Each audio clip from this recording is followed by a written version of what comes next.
vamos logo à notícia. Neymar Júnior aceitou uma proposta do Paris Saint-Germain e será jogador do clube francês ainda nesta janela de transferências. A transação mais cara da história do futebol foi concretizada hoje.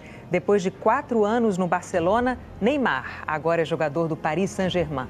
Neymar thunderstorm is about to come to an end here in Barcelona. The Catalan club is now only waiting for the 222 million euros. O Neymar, para ser melhor do mundo como jogador de clube, teria que ficar no Barcelona. Pelo Paris Saint-Germain não vai. Se o Neymar fizesse que nem o Figo e o Ronaldo, fosse para o Real Madrid, em menos de um ano ele seria melhor do mundo. No último domingo, o anúncio do PSG sobre a contratação de Neymar completou 8 anos. Já se faz tudo isso. De lá pra cá, muita coisa aconteceu. Neymar, que pensava em dar um passo à frente, parece que andou um pouco mais pra trás. E hoje, aos 33 anos, o que será do seu futuro e de seu legado é uma incógnita. Porém, uma coisa é certa. Mais do que só o PSG e o Barcelona, essa transferência impactou o mundo do futebol como um todo. Transferências ficaram mais caras, comercialmente as coisas mudaram e hoje, 8 anos depois, a Operação Neymar é com certeza um marco na história. De jornalistas a jogadores, de clubes a ligas, e é sobre todo esse processo que falaremos hoje. Bom, nesse domingo eu vi que fez 8 anos que o PSG anunciou a contratação do Neymar e eu fiquei muito tempo vendo sobre isso, então eu decidi fazer o meu vídeo também. E o meu objetivo aqui é simples, eu quero passar sobre todos os processos de como foi essa transferência até o que ela impactou. E isso não diz só sobre o campo e muito sobre os bastidores, então eu quero falar sobre tudo isso. Então antes eu tenho que dar uma breve recapitulada porque existe um mundo do futebol antes dessa transferência do Neymar e outro depois dela. A começar, voltamos para qual era o cenário na época. Um ano antes, Paul Pogba foi anunciado no Manchester United pelo valor recorde de 105 milhões de euros. Era somente a segunda transferência que passava dos 100 milhões, e o mercado em si era muito diferente do que vemos hoje. A começar por contratos, mesmo com uma distância de tempo tão pequena, as multas rescisórias eram algo muito mais baixo nessa época, e isso impactava tanto no salário quanto no fator comercial. Enquanto isso, em Barcelona nada parecia um problema ainda. Existiam algumas dúvidas sim sobre a diretoria, mas todos seus principais jogadores tinham contratos assegurados. O mais recente, o Neymar. Tinha sido assinada uma renovação até 2021, com um bom aumento salarial e uma nova multa, que pulava de 190 milhões para 222 milhões de euros. O fim você sabe. E beleza, tava tudo certo e a princípio uma nova temporada aconteceria. Assim, vamos combinar que comparado com aquele que ganhou a Champions, o time já tava numa certa queda de rendimento, mas tendo o MSN lá na frente era 150 gols por temporada, mais ou menos isso. Esse ano, porém, foi um pouco abaixo dos anteriores. Teve sim o Barcelona fazendo história na remontada contra o PSG naquela que foi a melhor partida da carreira do Neymar. E é aquela história que todo mundo já sabe, a capa no dia seguinte era o Messi. Mesmo com a vitória, não foi uma grande temporada. A equipe caiu para a Juventus logo na rodada seguinte, e para completar, o Real Madrid reinava na Europa pelo segundo ano seguido, enquanto em Barcelona o treinador Luis Henrique estava de saída. Ok, mas vamos tentar se colocar na perspectiva de um torcedor do Barcelona em 2017, porque até ali parecia que não tinha nenhum grande problema. Pensa comigo, você ganhou a Champions 2 anos atrás, o seu rival tá numa fase vencedora sim, mas você tem um dos melhores ataques da história do futebol e também no confronto direto você sempre vai muito bem. Então o que poderia acontecer? Uma bomba podia estourar. Na França, um PSG emergente, que agora sem Ibra buscava um nome para impactar o mundo. Uma mudança sem limites financeiros que mexeria com as estruturas do esporte. E foi aí que no dia 18 de julho de 2017, essa bomba estourou. Existe um acordo já com o Neymar e o motivo dele para deixar o Barcelona e para ir jogar na França é entender que no Barcelona ele não será o melhor jogador de futebol do mundo. Marcelo Beckler foi o primeiro a noticiar esse acerto de Neymar. Seguido dele, todos os jornais do mundo começaram a noticiar essa possibilidade e no público um choque. Uma mudança que não faria sentido para muitos. Porque o Neymar, com um caminho trilhado para continuar um gênio no Barcelona e escolher sair? Essa é a dúvida que muitos tinham e têm até hoje. Por que ele faria essa mudança? E olha, eu vou lembrar que eu era apenas um jovem adolescente nessa época e eu não acreditei. Até porque eu nem conhecia o Marcelo Beckler. Hoje, por acaso, é um dos jornalistas que eu mais gosto, mas na época parecia uma notícia inimaginável. Inclusive, deixa nos comentários como foi a sua reação na época também, porque o Barcelona teve uma reação bem simples. Eles negaram de todo jeito. E existia margem para isso, porque do dia 18 de julho, que foi o dia que isso foi anunciado, até o dia 2 de agosto, que foi quando ele fechou, muita coisa aconteceu, então vamos passar pela linha do tempo. Como eu disse, no dia 18 veio a notícia do Beckler, e no mesmo dia o porta-voz do clube, José Vives, tranquilizou a torcida, dizendo que o clube não cogitaria vender Neymar e estavam muito calmos sobre a situação. No No dia 20, o Naemery, técnico do PSG, elogiou o jogador brasileiro, colocando ele entre os 5 melhores do mundo e dizendo que o PSG sempre busca os melhores. No dia 21, Neymar pai estaria em Paris para discutir o contrato. Dia 25, o Stade procurava garantias de que o clube estaria dentro do fair play financeiro, até que no dia 27 os clubes dão um ultimato para que Neymar resolvesse a situação. Falando assim, tudo parece meio burocrático, mas e o Neymar? Onde que ele estava? Ele estava nos Estados Unidos.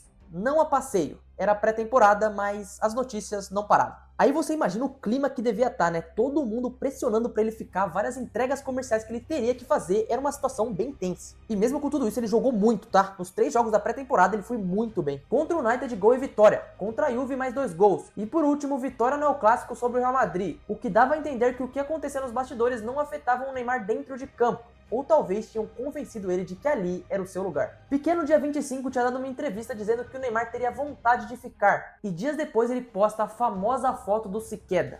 Ou seja, para Beckler e para a imprensa, tudo poderia não ter passado só de um rumor. Só que não era. No dia 1 de agosto, Neymar volta a Barcelona em silêncio, e no dia 2 a notícia se espalha. Neymar seria o novo jogador do Paris Saint-Germain. 222 milhões de euros, valor maior que o dobro que foi o Paul Pogba um ano antes. E agora o Barcelona estava em xeque, sem seu futuro garantido e com uma administração terrível em frente. Analisando a notícia, temos que foi um dos momentos mais marcantes de um mercado na história. E o que é mais legal de tudo isso é que tudo se iniciou por um brasileiro. A escolha do Neymar, por outro lado, foi muito questionada e sua passagem em Paris provou que ele tinha errado. Muitas lesões e em nenhum momento conseguiu atingir o número de jogos que atingiu em Barcelona. E sem dúvidas, para o público geral, o Neymar poderia ter tido uma carreira muito maior do que teve. Olha, eu não quero falar sobre as polêmicas, sobre como foi a passagem dele no PSG, porque todo mundo meio que sabe como que foi. Eu pretendo mais passar sobre tudo que ela impactou, mas antes disso, eu vou parar aqui para pedir para você deixar o seu like e se inscrever aqui no canal. Trago conteúdo de futebol toda semana por aqui e se você quiser, por favor, me dá uma chance. Então vamos adiante no que aconteceu depois disso. Primeiro sobre o Neymar, logo de início ele começa a ter números bons, mas também tem vários problemas no vestiário em Paris. Em novembro deste mesmo 2017, ele sai chorando em uma entrevista ao lado de Tite, que mostrou que a cabeça dele não estava ali. Em seguida, as temporadas interrompidas por lesão, tentativa de voltar ao Barcelona sem sucesso. E uma recuperada em 2020 quando ele estava bem no Super Agosto, mas mesmo assim nada parecia ter evoluído muito,